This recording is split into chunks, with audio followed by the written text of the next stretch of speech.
안녕하세요. 저는 합정에 살고 있는 결혼 7년차, 독립 5년차의 30대 여자입니다. 결혼을 했는데도 독립한 지는 고작 5년이 된 저의 케이스에 대해서 더 자세히 설명을 드리자면요. 저는 초반에 결혼을 하자마자 합가를 해서는 시댁에서 2년 정도를 살았어요. 이유는 다른 것 없이 그냥 돈 때문이었죠. 결혼식이 코앞인데도 집이 구해지지 않아서 애먹던 그때 빨리 대출받고서 전셋집을 구하자며 남편을 데리고서 온 동네를 휘젓고 돌아다녔습니다. 남편은 그럼에도 집 전세를 얻는 것에 그리 열을 올리려 하지 않더라고요. 마치 저 혼자 억지로 남편을 끌고 가는 기분이었죠. 그래서 이사를 가는 게 쉽냐, 나랑 결혼하는 게 쉽냐, 면서 길 한복판에서 가방을 던져가며 참다 화를 낸 적이 있었습니다. 그때 남편이 돈이 없어서 지금 전세를 구하는 건 너무 부담스럽다는 소리를 하더라고요. 결혼식에 웨딩드레스 한 벌, 그리고 신혼여행으로 가는 하와이 티켓까지 잘 구매를 했던 사람이 갑자기 말이죠. 그 바람에 착했던 저는 세상 물정을 모른 채 내가 그냥 남편에게 부담을 준 게 아닌가 싶어서 미안하다는 사과부터 했습니다. 당신의 재정적 여유를 제대로 인지하지 못하고 있었다면서 막 미안하다고 안쓰러워했죠. 결국 신혼집을 어떻게 해결할지 고민을 하다가 시댁으로 합가를 해서 들어가기로 결정했고요. 다만 이건 절대로 제가 원하는 결혼 생활도 아니었고 이럴 거였으면 결혼을 하지 않고 다시 생각해 봤을 거라는 말을 재차 했어요. 그러니 살다가 언제든 집 나가서 전셋집을 구할 능력이 되면 내 말을 순순히 따라서 집을 나가주겠다는 약속도 받아냈죠. 농담 삼아 녹음으로라도 파일을 남겼고 남편은 그걸 그저 귀여운 저의 장난으로 취급을 했지만 저는 노트북 배경화면 한 칸에 파일까지 따로 만들어서 저장을 해놨을 만큼 진지했습니다. 무조건 능력만 되면 바로 시댁을 탈출하겠노라는 저의 새로운 인생의 목표가 그 시절 생겼었네요. 합가를 해서 사는 2년 동안은 정말 별꼴들을 다 보면서 살았어요. 시부모님뿐만 아니라 시누이도 하나 있었는데요. 당연히 내 가족들이 아닌 사람들이랑 함께 사는 거니까 불편하고 또 오해할 만한 상황이 몇 번은 생기겠거니 했었는데 몇 번으로 그치질 않더라고요. 살면 살수록 거의 매일같이 가족들과의 마찰을 겪었던 것 같아요. 일단 시부모님께서는 노후 자금은 다 준비를 해놓고 계시는 분들이지만 하는 일은 없으신 분들이셨습니다. 아버님은 퇴직을 하셨고 그래서 가정주부로 살아오신 어머님이랑 거의 집에서 하루 종일 시간을 보내셨죠. 시누이는 저랑 딱 한 살 차이인데 그 당시 쇼핑몰 회사를 다녔던 것으로 기억을 하고요. 다행히 저는 출근을 해야 했는지라 남편 따라서 아침에 출근하고 저녁에 퇴근해서 집으로 들어가야만 시부모님을 뵐 수가 있었어요. 처음엔 퇴근하고 밥도 잘 안 차려 먹고 싶고 그냥 좀 누구한테 예의를 갖추지 않고서 쉬기만 하고 싶은 욕심이 있었거든요. 하지만 어찌되었든 우리 부부가 형편이 안 되어 시댁에 얹혀 사는 중인 거니까 최대한 사는 동안만이라도 시부모님과 시누이한테는 최소한의 며느리 도리는 하고 살자 싶었어요. 그래서 옆에가 자주 말도 걸어드리고 또 시간 될 때는 집안일도 도와드리면서 돕고 살려고 했는데요. 언젠가부터 어머님이 아예 집안일에 손을 놓으시더라고요. 퇴근하고 집에 가도 아무것도 차려진 밥상이 없는 날이 다반사였고요. 그러면서 시아버지랑 시누이가 번갈아 가며 배고파, 밥 없어? 라며 밥을 차리며 저를 쳐다보는데 저는 선택의 여지 없이 제가 직접 부엌으로 들어가야 했어요. 자기들끼리 저한테 음식 하나라도 더 만들게 하려고 짜고 친 것 마냥 모두가 저를 향해 요리를 하게 만드는 분위기를 띄웠습니다. 그 와중에 눈치 없는 남편은 이제 우리 마누라가 부엌에서 짱인 거야. 라고 하는데 진짜 한 대 때려주고 싶더라고요. 신혼 초였는데도 말이죠. 그렇게 저는 한 2주 가까이를 퇴근하고서 같은 짓을 반복했어요. 저녁을 차리고 또 다음날이 되기도 전에 아침에 뭘 해줄 거냐? 라고 물어보는 시아버지 말씀에 혀를 내두르면서 아침상도 차렸어요. 그러다가 이대로는 진짜 내가 무슨 남의 집 노예로 들어온 것 같은 더러운 기분이 들길래 길거리에서 가방 던지며 따져 물었던 것처럼 방 안에 들어가서는 밖에 계신 시부모님이랑 시누이 다 들으라며 남편에게 소리를 질렀네요. 내가 이 집에 밥하러 들어온 줄 알아? 아침에 출근해서 똑같이 저녁에 퇴근하는 걸로 모자라 엄연히 따지고 보면 내가 당신보다 돈은 더 벌어오는데 내가 왜 혼자 부엌에 들어가 저녁부터 아침상까지 차려야 해? 내가 니네 집 종인 줄 알아? 라고 하면서 말입니다. 남편은 밖에서 부모님이 들으시겠다면서 최대한 저와의 싸움을 빨리 끝내려고만 했는데 저는 아니었어요. 오히려 일을 더 키워서라도 니네 부모님과 시누이가 나를 부엌으로 내몬 것에 대해서 욕은 날려주겠다면서 독하게 쏘아댔죠. 그러니 밖에서 듣다 시누이가 먼저 방 안으로 들어오대요. 노크도 없이 말이죠. 그렇게 들어와서는 언니, 밥 안 하면 되잖아요. 우리가 죽을 끓여 먹던 태워 먹던 할 테니까 신경 끄세요, 이제. 라며 지 혼자 화를 내고선 방문을 도로 쾅 닫아버리고 나가더라고요. 원래 쭉 자기들이 스스로 요리를 해 먹었으면서 이제부턴 자기들이 요리를 하겠다는 말이죠. 끝까지 미안하다 혹은 기분 나쁘게 할 생각이 없었다 등의 사과는 하지를 않더라고요. 그 후 저는 거의 얼굴을 보듯 안 보듯 시누이를 대하며 살았어요. 시부모님이야 제가 어른들이고 하니까 정말 어쩔 수 없이 출퇴근하며 마주치면 인사를 드렸고요. 또 시어머니도 아차 싶었는지 자기가 먼저 밥을 차려놓긴 하고서 저를 불러주시더라고요. 그러니 저도 기분이 나빠서 처음에 밥을 안 먹으려 하다가 조금 시간이 지나면서부턴 아침이라도 얻어먹고 나왔습니다. 그러다가 제 손으로 직접 제 아침 시리얼을 따로 사서 챙겨 먹은 적도 있고 저녁엔 그냥 고기를 사서 시부모님을 대접하는 기분으로 나눠 먹기도 했어요. 그냥 그렇게 유도리 있게 한 집안에서 함께 살아가는 방법을 터득해 가려고 했습니다. 다만 버르장머리 없이 제가 윗사람인데도 여전히 삐진 사람 마냥 눈도 안 마주치고 아는 척도 안 하려는 시누이하고는 별말을 안 했어요. 걔가 저한테는 어른도 아니니까 제가 아랫사람 도리를 할 이유도 없고 또 싸가지 없는 애를 이쁘다고 오냐오냐 대해줄 수도 없는 노릇이었으니까요. 그냥 언제까지 저러고 사나보자 하는 마음으로 기다렸고요. 화해고 뭐고 없이 그냥 짧은 인사를 나누게 된 건 그로부터 거의 반년이 훌쩍 지나고 난 후였습니다.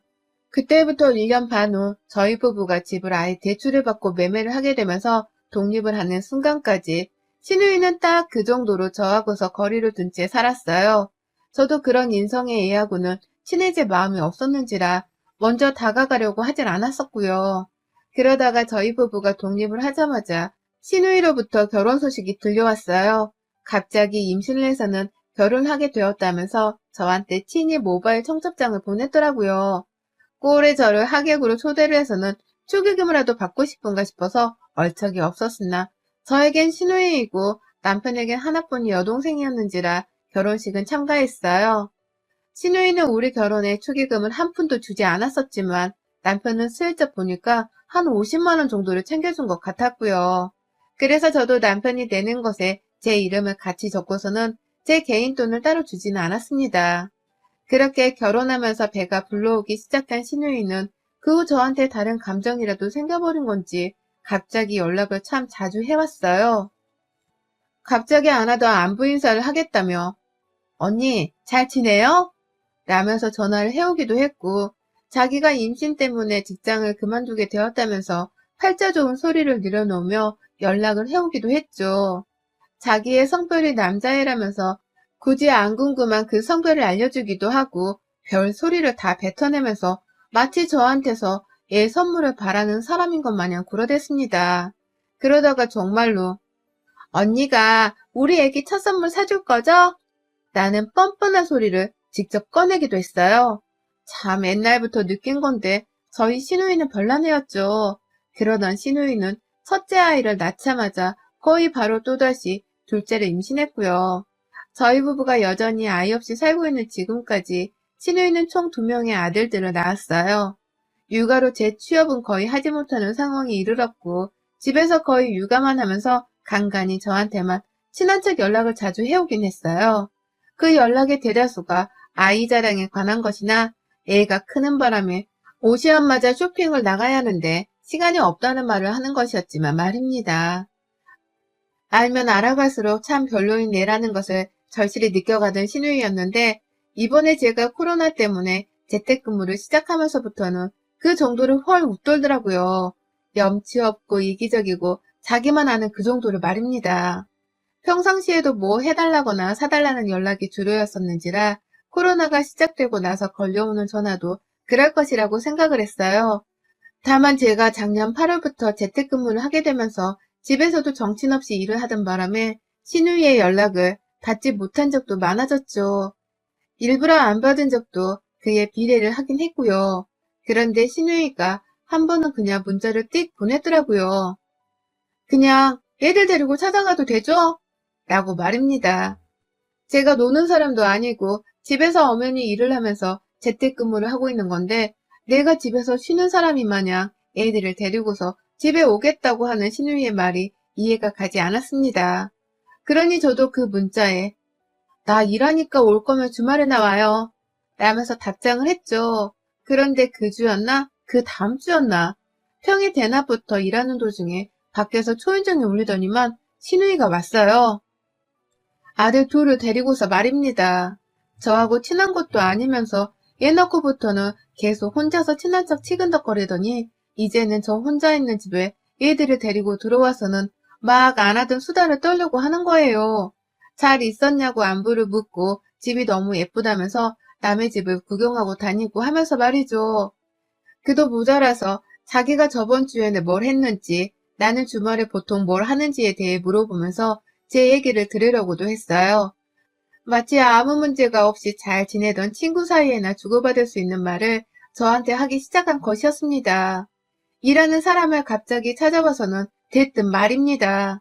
이게 참 저도 너무 혼란스러웠던 게 왜 이렇게까지 저한테 친한 척 잘해주려고 하나 싶더라고요. 이게 나한테서 뭘 타가려고 하는 게 분명한데도 찾아와서 실없는 소리를 해대가면서 저와 평범한 수다를 떨려고 하는 게 좀 달라 보이기도 했습니다. 일도 그만두고 집에서 애만 키우다 보니 많이 외롭고 쓸쓸했나 싶은 생각도 들고 외출을 해서는 간간히 수다를 떨 수 있는 친구가 필요한가 싶기도 했어요. 그래서 그날 신우이한테는 이런 식으로 무작정 찾아오는 건 분명 자제를 해주라는 경고를 날림과 동시에 힘들면 주말에 가끔 찾아와도 좋다는 말을 했어요. 제가 바보같이 신우이의 꼬임에 넘어가 버려서는 잠시 경계를 풀고선 신우이한테 직접 내 집에 가끔 와도 좋다는 말을 꺼내버린 것이었습니다. 그날 후 저희 집에는 무슨 일이 일어난 줄 아세요? 분명 주말에 가끔 찾아오라고 했더니만 거의 2, 3주 정도를 간격으로 평일 대낮에 문득 찾아와 들이닥치는 시누이를 봐야만 했습니다. 갑자기 애들을 둘 다 데리고 올 때도 있었고요. 큰애는 어린이집에 있다면서 그냥 둘째 아들만 데리고 찾아온 적도 있었어요. 그렇게 5달 가까이를 그냥 아무것도 하지 않고 저희 집에 와선 애들이랑 같이 놀다가 슬쩍 가버리더라고요. 자기 남편 퇴근 시간이 다 와간다면서 말이죠. 평일에 이렇게 찾아오면 나 일하는데 방해가 된다? 라는 말을 여러 번 하기도 했고 내 집에 찾아온 시누이한테 달갑지 않다는 표정을 대놓고 지어 보인 적도 있었어요. 그런데도 시누이는 어린애들을 다 데려온 것이라 제가 애들 앞에서 엄마를 문전박대하며 쫓아낼 수가 없었고요.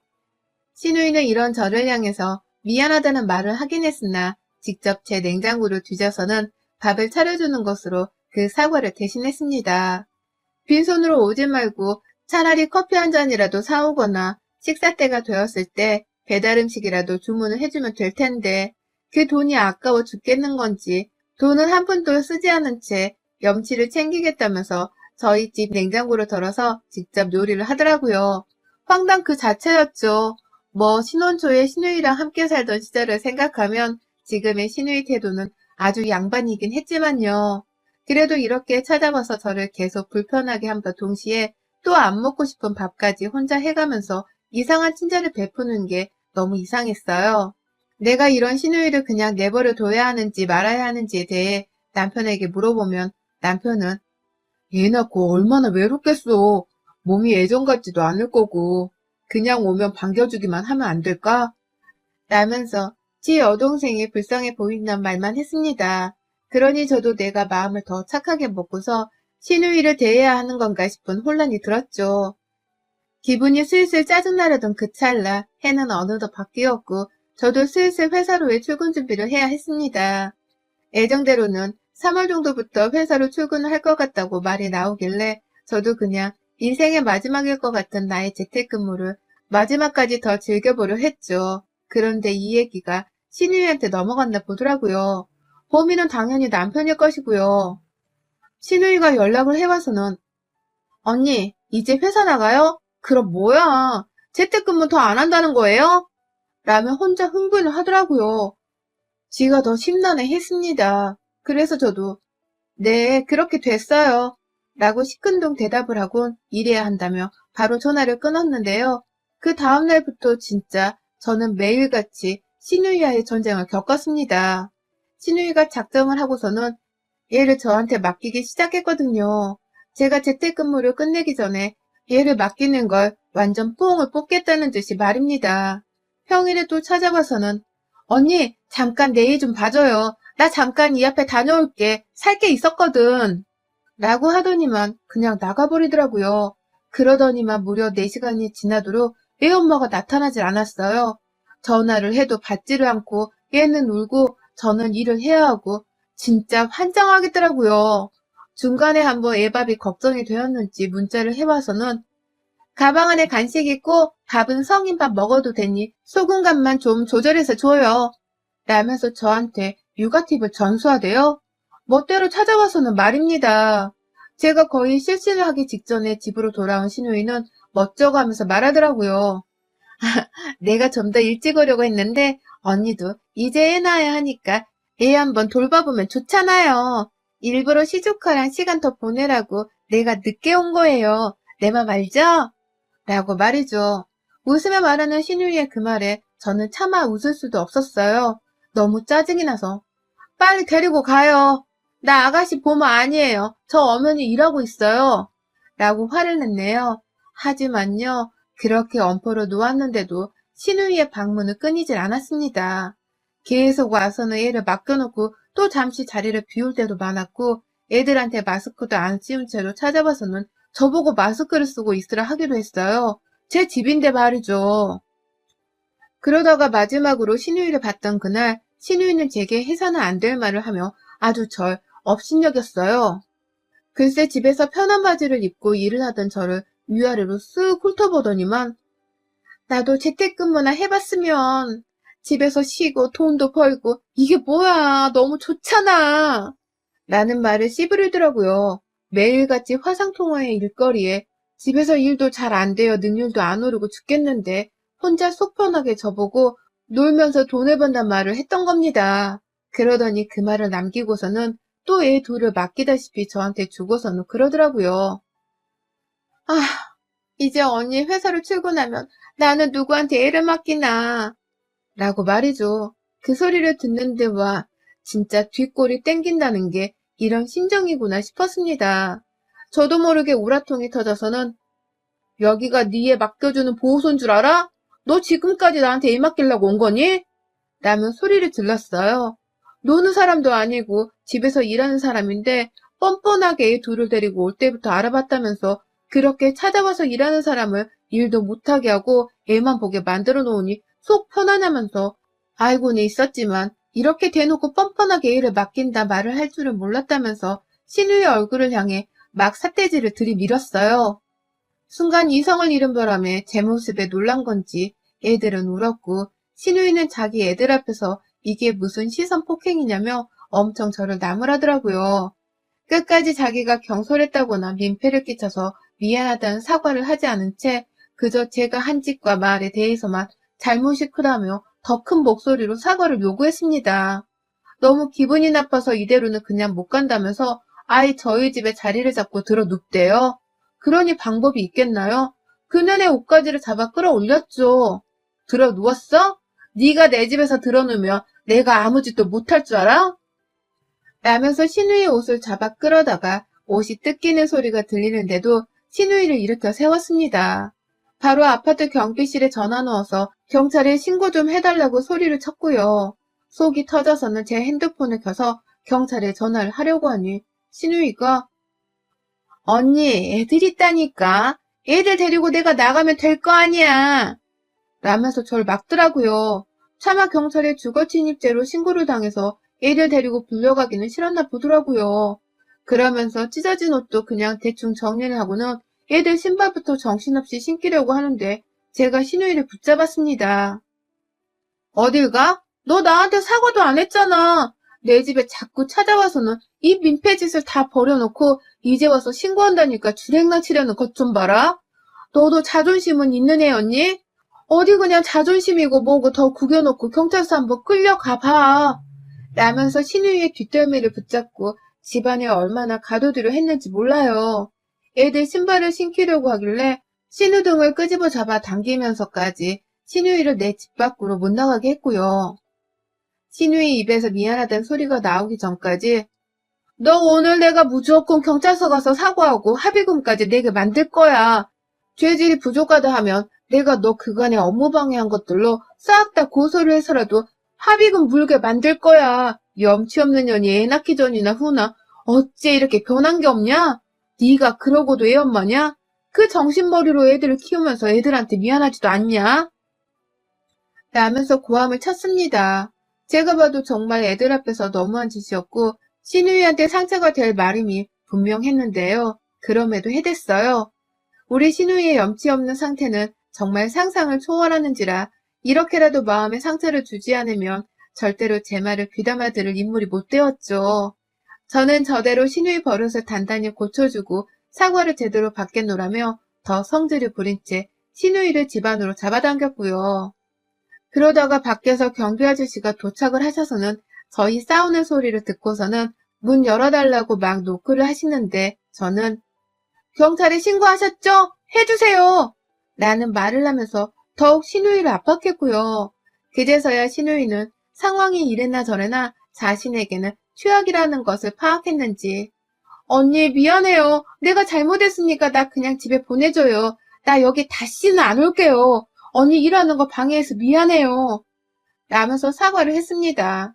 신우이가 진심으로 잘못했다면서 저한테 등짝이 잡힌 채 두 손으로 싹싹 빌더라고요. 그리고는 저는 그 모습을 제 두 눈과 귀로 확인을 하고 난 후에야 신우 등짝을 제 손에서 밀쳐내버렸어요. 그 길로 신우이는 애들 신발을 마저 신기고는 도망치듯 저희 집을 빠져나갔고요. 순간 경비 아저씨는 신우이가 저희 집에 쳐들어온 도둑년인 줄 아셨는지 신우이를 붙잡으시더라고요. 어딜 가? 라고 외치면서 말이죠. 그래서 제가 또 아저씨한테 자초지종을 설명하고 신우이를 보내달라고 말씀을 드리고 나서야 상황은 완전히 일단락 되었어요. 신우이는 그 길로 뒤도 안 돌아보고서는 지 애들을 데리고 저희 아파트를 빠져나갔고요. 이미 아저씨가 경찰에 신고를 한 바람에 신우이가 집을 나서는 길에 경찰차가 우리 아파트 안에 들어오더라고요. 저는 그걸 베란다 위에서 다 지켜봤고요. 신우이는 거의 중범죄를 저지른 죄인 마냥 애들을 잔뜩 움츠린 채 끌어안고서는 경찰차를 피해 더 빠른 속도로 도망을 쳐 나갔습니다. 저는 대충 경찰에게 잘 설명을 드리고 다시 돌려보냈고요. 그날 저는 생전 처음 살다가 경찰이 우리 집 안에 들어오는 수모도 겪었고 시댁과 잘 지낼 마음은 없었지만 그렇다고 폭력을 써볼 거란 상상을 해보지도 못했었는데 신우이 등짝까지 잡아당기고 밀쳐가며 소소한 손찌검을 했습니다. 이게 벌써 몇 달 전 일이고 저는 지금 회사로 출근을 하고 있어요. 신우이는 그날 후 단 한 번도 저나 저희 부부에게 연락을 하지도 않았고 목소리 한 번을 들려주지 않네요. 아예 소식도 없고 이번 추석에도 제가 코로나를 이유로 되며 시댁을 가지 않았는데 신우이도 또 소식 한 번 없이 조용하더라고요. 그 상황에 대해서 들은 게 없는 건지 남편은 죽은 거 아니야? 라고 농담삼아 말하며 신우이를 궁금해했고 그러면 저는 누구보다 뻔뻔하게 잘 살고 있을 테니 내 앞에서 네 동생 얘기 그만해 라고 하면서 정색을 했습니다. 그러면 남편은 이유도 모른 채 부부싸움을 하기 싫다며 더 이상 신우이 얘기를 꺼내지 않았고 저는 그렇게 10월이 되도록 신우이하고는 완전 절연을 하듯 인연을 끊고 살게 되었어요. 몸싸움 끝에 받아낸 사과, 참 지독하리만큼 듣기 어려웠던 말이었는데 그렇게라도 신우이한테서 사과를 받아서 그나마 뒤끝은 이제 없습니다. 그저 뒤끝도 없고 남은 정도 없으니 이젠 서로 모른 척 지금처럼 더 살기를 바라고 있네요. 여러분의 생각은 댓글로 남겨주세요. 오늘도 시청해주셔서 정말 감사합니다.